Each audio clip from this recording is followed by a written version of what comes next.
Frequencies Podcast on DreqoFM.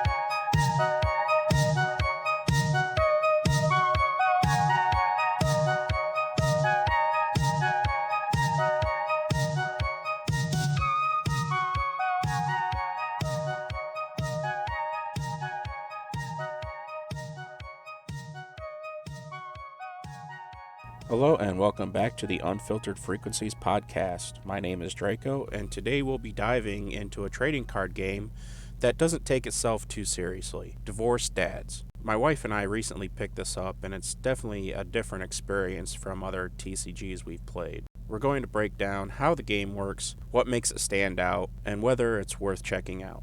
So Divorced Dads is a satirical, fast-paced TCG with a really simple rule set. Literally all the rules fit on one page. You and your opponent play the roles of divorced dads battling it out, using creatures, tools, and terrain to take each other out.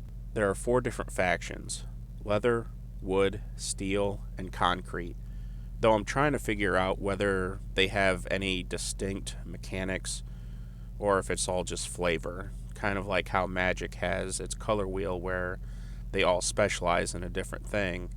I'm honestly not sure whether or not Divorced Dads goes along the same sense. The game has a sense of humor too. Some of the rules are ridiculous, like the player with the least amount of hair goes first. How to set up the game. Each player needs to construct a deck with no more than 50 cards in their deck, and only 1 copy of each card is allowed. You each deal yourself 7 cards, and then you're only allowed to play 2 cards per turn.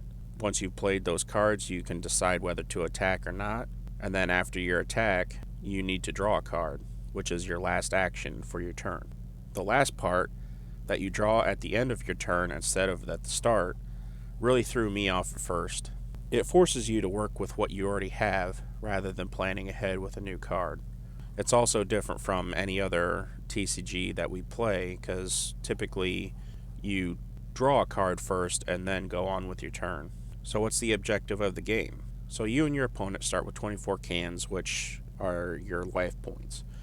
The first player to lose all their cans loses the game. The game has 3 main card types: beasts, tools, and terrain.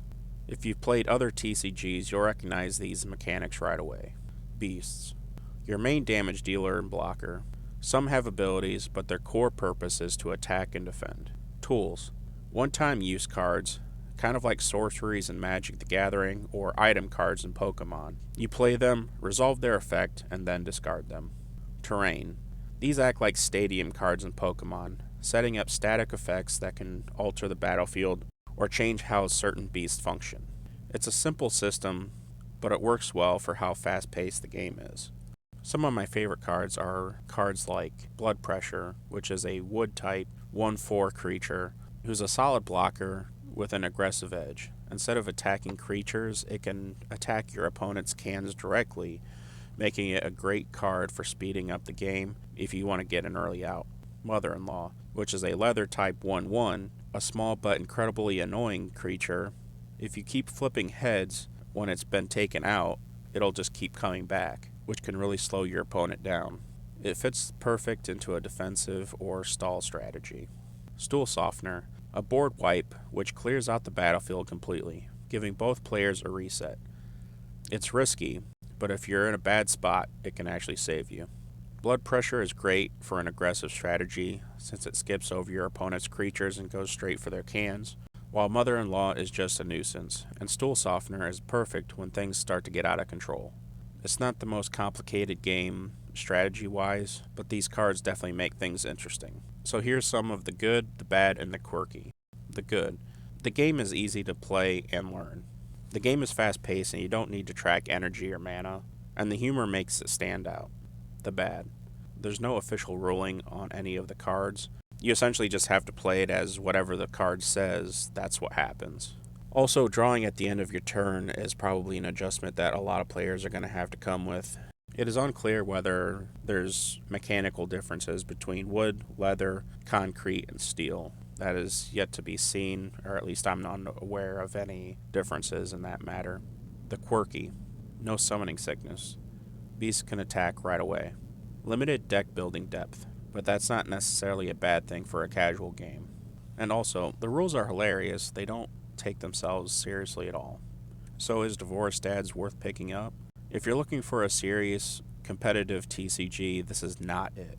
But if you want a fun, lighthearted, ridiculous game that you can play casually, it's definitely worth trying.